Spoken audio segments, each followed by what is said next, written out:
Back to back play করব এবং বাংলাদেশের BPL, Bangladesh premier league BPL, বিসিবির ফ্ল্যাগশিপ টুর্নামেন্ট বিপিএল কে নিয়ে অনেক ফ্র্যাঞ্চাইজি আসলে যে একটা যে ইত্রামি ফাত্রামি যে শব্দটা আমরা ব্যবহার করি বিভিন্ন সময়, সেই পর্যায়ে তাদের কর্মকাণ্ড পরিচালনা করছে, সেটা আপনারা দেখে যাবেন। আকাশ বাড়ি হলিডেজ যে প্রতিষ্ঠানটার নাম বলা হয়েছে, বিভিন্ন সময় আমরা এই নামে শুনেছি, এবং তারা বরিশালের দায়িত্ব নিতে চায়, খুবই ভালো কথা।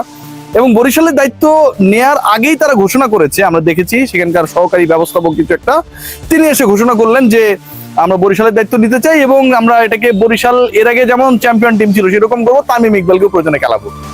আকাশবাড়ি হলিডেজে তার বক্তব্য শুনবো এবং এরপরে রিয়েলিটি শোনার জন্য একটা অডিও ইন্টারভিউ আপনাদের দেখাবো, তারপর পরে আলোচনায় আসছি। উইথ ডিউ রেসপেক্ট, মিজান ভাই বললেন যে ফরচুন বরিশাল যখন ছিল উনিও খুব ভালো করছে, যেটা সুনাম ছিল একটা। আমাদের থেকে যদি আমরা বিসিবি থেকে দলটা পাই, এবার বিপিএলে যদি অংশগ্রহণ করতে পারি, তো আপনাদের মানে সাক্ষী রেখেই বলছি আপনাদের সামনে, হ্যাঁ এতটুকু বলতে পারি যে আমাদের থেকে আপনার ফরচুন বরিশাল যেই স্পটে ছিল, যেই ট্রেন্ডে ছিল এবং কি যেই মাপকাঠিতে ছিল, আমাদের দলটা ফরচুন বরিশাল থেকে ইনশাল্লাহ কম হবে না। আমরা ঢেলে সাজানোর জন্য সর্বোচ্চ আমরা প্রাইমারি আলোচনা করেছি খুব শর্ট টাইমের মধ্যে, কিন্তু আপনারা ফরচুন বরিশালকে যেভাবে পেয়েছেন, আমাদের তরফ থেকে আমরা যদি বরিশালটাকে পাই, ইনশাল্লাহ আমরা রিপ্রেজেন্টটা খুব সেভাবেই করব, যেন বিপিএলে বরিশাল নিয়ে আমাদের টিম নিয়ে যেন কেউ একটা কোনো কথা না বলতে পারে। আমরা তামিম ভাইকে নক করব, উনি যদি সম্মতি থাকে খেলার জন্য, আমরা ওনাকে অবশ্যই ওনার সাথে যোগাযোগ করার সর্বোচ্চ চেষ্টা করব।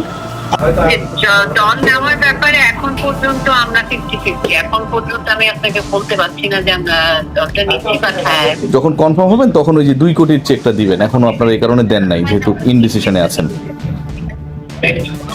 হ্যাঁ ওটাই আর কি, আমরা বিসিবি পক্ষ থেকে তো এখনো পুরো ডিসিশন নেওয়া হয়নি। বুঝতে পারছি। আর আপনারাও 100% এখনো কনফার্ম না যে আপনারা যাবেন কি যাবেন না। রাইট। এটার পেছনে কারণটা কি আপু, যে 100% আপনারা মানে কেন কনফার্ম না? অনেক কিছু বলছে যে তারা নিবে, অনেক কিছুই থাকতে পারে না। দলটা আমি কিনবো কি কিনবো না, এটা তো আমার ডিসিশন। অবশ্যই আপু, মানে সেটাই বলছি আপু, মানে রিজনস তো অনেক কিছু থাকে আপু, বুঝছেন, যে কারণে বলছি। আমার অনেক কিছু থাকতে পারে, আমার বিজনেসের আমাকে বিজনেসে ট্যাগ দিতে হবে, অনেক কারণেই থাকতে পারে। ফরচুন যে ব্যাপারে যে কারণে গতবার ছিল এবার নাই, সেরকম কোন একটা কারণে আমি এবার থাকতেও পারি, নাও থাকতে পারি। তামিমকে খেলানোর জন্য চেষ্টা করা হবে, এটা কনফার্ম। এটাও কনফার্ম যে এবারের বরিশাল দলটা দারুণ হবে, বিধ্বংসী হবে, ফাটিয়ে খেলবে, কলকাতা নাইট রাইডার্স বরিশালের হয়ে খেলবে, ভাবটা কিন্তু এরকম ছিল বক্তব্যে। কিন্তু আবার তারা দল নেবে কি নেবে না সেটা আবার তারা কনফার্ম না। বাংলাদেশ প্রিমিয়ার লিগকে নিয়ে বিভিন্ন হলিডে ট্যুর প্রোগ্রামার, বিভিন্ন পরিবহন সংস্থা, ট্রাভেল এজেন্সি, ইন্টারনেট কোম্পানি, শুধুমাত্র চানাচুর কোম্পানি, বিস্কুট কোম্পানি বাকি রয়েছে। সিরিয়াসলি বলছি, সাবান কোম্পানি বাকি রয়েছে। সবাই যেভাবে যার স্টেটমেন্ট দিয়েছে, end of the day reality ভিন্ন, এবং সেই ব্যাপারটাই, সেই পিকচারটাই আপনাদের সামনে দেখিয়ে দিলাম। ইন্টারেস্টিং পার্ট কি আপনারা জানেন? আকাশবাড়ি হলিডেজ সহ আরো অন্তত 3টা কোম্পানি এখন পর্যন্ত বাংলাদেশ প্রিমিয়ার লিগ বিপিএল এর 28 তারিখে আপনারা জানেন যে একটা লাস্ট ডেট ছিল অফ সাবমিশন, এবং সেই ডেটের মধ্যেই হচ্ছে 2 কোটি টাকা দিয়ে, মানে ফ্র্যাঞ্চাইজি ফির অর্থটা দিয়ে তাদেরকে ইওআই তে অংশগ্রহণ করতে হবে। EOI, expression of interest. 3 থেকে 4টা কোম্পানি এখন পর্যন্ত বাংলাদেশ ক্রিকেট বোর্ডের ওই 8টা কোম্পানির যে লিস্ট, 7টা ভিন্ন অঞ্চলের জন্য তারা সেই ইওআই শর্ত মোতাবেক টাকা দেয় নাই, অথচ লিস্টে নাম রয়েছে। আপনারা ভাবতে পারেন, টাকা দেয় নাই অথচ লিস্টে নাম রয়েছে। বাংলাদেশ প্রিমিয়ার লিগকে স্বচ্ছ করার কথা বলা হয়েছে, বিতর্ক মুক্ত করার কথা বলা হয়েছে, ফিক্সিং মুক্ত করার কথা বলা হয়েছে। সাকিব আল হাসান শুধুমাত্র ফিক্সিং এর প্রস্তাব পাওয়ার পর জানায় নাই আইসিসি কে, শাস্তির সম্মুখীন হয়েছে পুরো পৃথিবীর মানুষ জেনেছে। অথচ বাংলাদেশ প্রিমিয়ার লিগ বিপিএল এ যারা ফিক্সিং করেছে গত আসরে, স্বাধীন দুর্নীতি দমন সংস্থা, ইন্টিগ্রিটি কমিশন, যেভাবে এটাকে সংজ্ঞায়িত করুন না কেন, সেই কমিশনটা গঠিত হয়েছে। আমাদের প্রিয় শাকিল কাসেম ভাই ছিলেন সেখানটায়, একজন সাবেক বিচারপতি ছিলেন সেখানটায়, খালিদ হামিদ চৌধুরী ভাই ছিলেন। তারা যে রিপোর্ট দিয়েছে 900 পৃষ্ঠার, এবং সেই 900 পৃষ্ঠার রিপোর্টে যেসব বদমাইশের নাম উঠে এসেছে, বাংলাদেশ ক্রিকেট বোর্ড সেই বদমাইশদের নাম প্রকাশ করবে না। ক্রিকেট বোর্ডে ব্র্যান্ডকে, নামকে যারা খারাপ করেছে তাদের নাম বাংলাদেশ ক্রিকেট বোর্ড প্রকাশ করবে না। বুঝে নিন, আমার বাসায় এসে, আমার ঘরে এসে যে চুরি করেছে, শীত কেটেছে, স্বর্ণ নিয়ে গেছে, সেই তাদের নাম, সেই চোরের নাম, সিদেল চোরের নাম বাংলাদেশ ক্রিকেট বোর্ড প্রকাশ করবে না। বাংলাদেশ ক্রিকেট বোর্ড এখনো যে 8টা কোম্পানিকে লিস্টেড করেছে, ইন্টিগ্রিটির হিসাব ভুলে যান।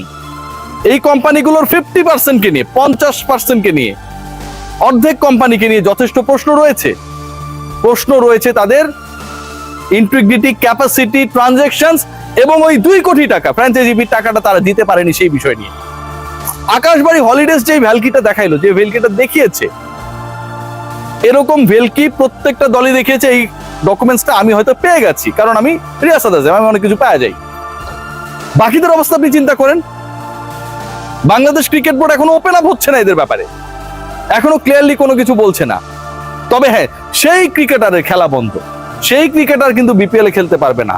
সেই ক্রিকেটারের নাম আমি জানি না, আকাশে বাতাসে ডানে বামে উপরে নিচে শোনা যায় যে সেই ক্রিকেটার ডান হাতে ব্যাট করেন, টপ অর্ডারে ব্যাট করেন, বিতর্কিত একটা ফ্র্যাঞ্চাইজির হয়ে খেলেছিলেন, অনেক সুনামধন্য তিনি ক্রিকেটার, একসময় তার ভালো ইমেজ ছিল। এখন পাবলিক তার নাম শুনলেই বলে যে বদমাইশ, ফিক্সার, তার খেলা বন্ধ।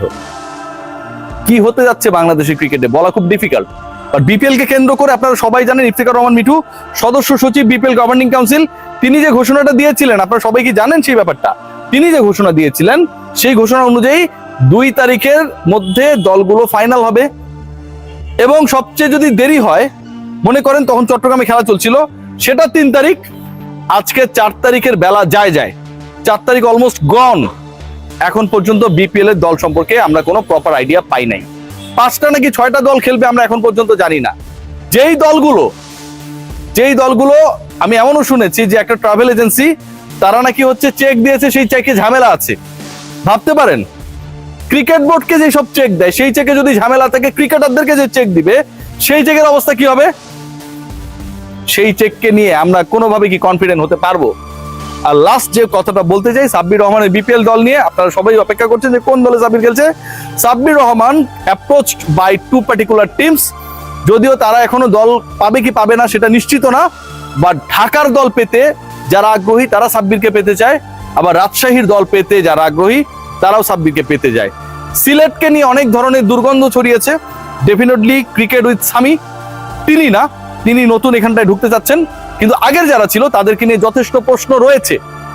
এবং সেই প্রশ্নের কারণে সম্ভবত সিলেট দলের যে আপডেটটা, যে ক্রিকেট উইথ সামি, যিনি বাংলাদেশের অনেক ক্রিকেটারের ম্যানেজারের কাজ করেন, ম্যানেজ করেন, ইনফ্যাক্ট দেশের বাইরে থাকেন, তিনি এককভাবে হয়তো সিলেট ফ্র্যাঞ্চাইজি পেতে যাচ্ছেন। Let's see what happen. এই হচ্ছে এখন পর্যন্ত বিপিএল এর latest update. Take great care.